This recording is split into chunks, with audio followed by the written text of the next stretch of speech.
मेरी आहटों से पर्दा क्यों, मेरी चाहतों से पर्दा किसी से।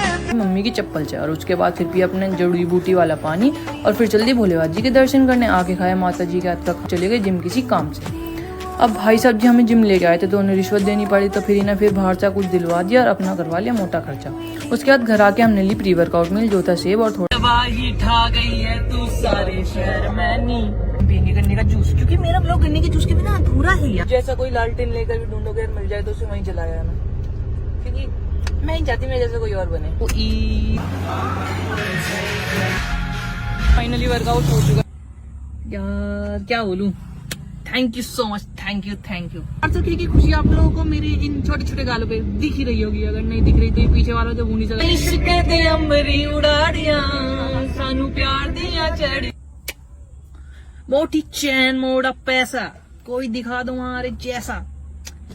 जब ये व्लॉग स्टार्ट हो जाएगा ना तो इस व्लॉग में तुम लोग देखोगे कि 400 के कंप्लीट हो गए।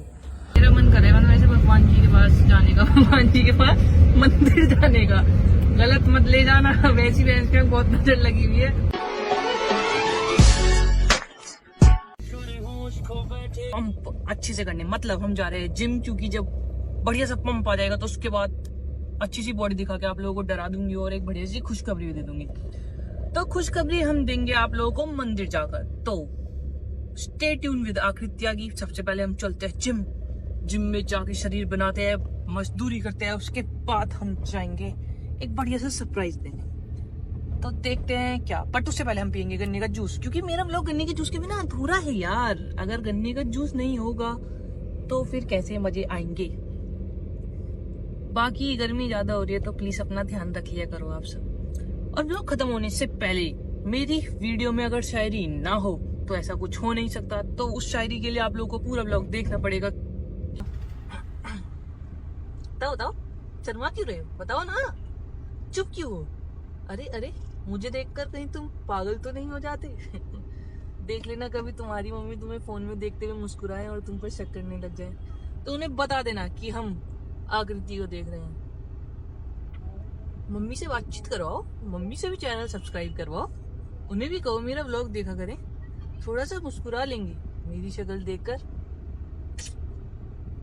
One and only piece in market Akriti Tyagi. मुझ जैसा कोई लालटेन लेकर भी ढूंढोगे मिल जाए तो उसे वहीं जलाया ना, क्योंकि मैं नहीं चाहती मेरे जैसा कोई और बने। ठीक है, एक सिंगल पीस ही काफी है। वैसे तो मिलेगा नहीं, अगर मिल जाए तो लालटेन में जो जली हुई बत्ती है वो उसी के मुंह पे फेंक के मार देना। ठीक है, बाय बाय। गन्ने का जूस गिर गया है मेरा, यही जिंदगी में दर्द है मेरे, सब कुछ खिंड जाता है जहां भी जाती हूँ।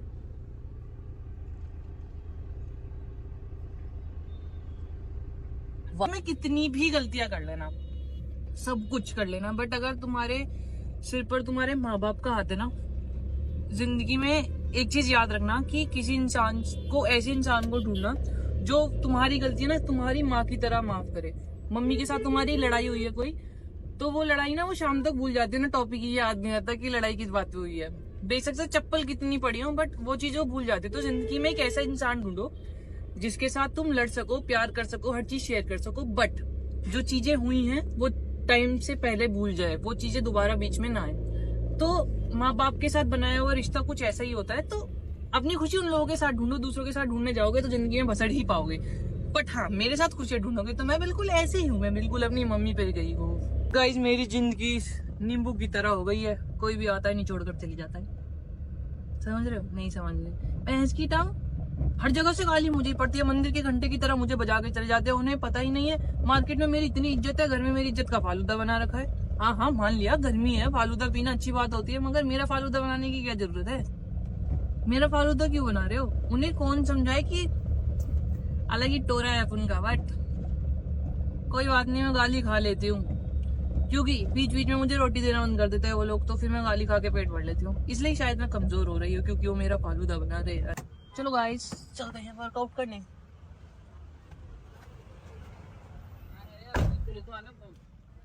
लालची औरत कल ऐसी और गाइस अब मैं सोच रही हूँ अपनी मम्मी के लिए एक टी शर्ट बनवा लूँ, क्योंकि वो मुझे उस पर लिखवा दूंगी कुछ जो मैंने पहले बोला। मम्मी के लिए अब शब्द नहीं इस्तेमाल कर रही हूँ।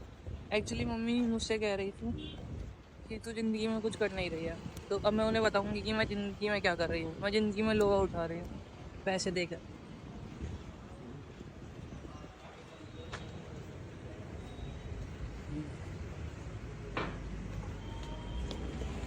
मतलब सेकंड लास्ट एक्सरसाइज है। इसके बाद हमने गई थी EZ बार बाइसेप्स कर्ल्स। तो एक ज्ञान की बात सुनो कि माँ एक ऐसा बैंक है जिसके पास आप अपना सारा दुख जमा करवा सकते हो, और बाप एक ऐसा क्रेडिट कार्ड है जिसके पास कुछ हो या ना हो पर वो फिर भी अपने आप को आपके सपने पूरे करने के लिए खर्च करता है। उसके बाद फिर घर आके फटाफट से स्मूदी बनाई, क्योंकि अब गेनिंग स्टार्ट कर दिया। फिर माता जी के हाथ का खाया खाना, और फिर फटाफट से चल दी नाइट वॉक पे। 2 किलोमीटर की वॉक में 1 किलोमीटर तो इन भाई साहब को गोदी में लेके चलना पड़ गया था।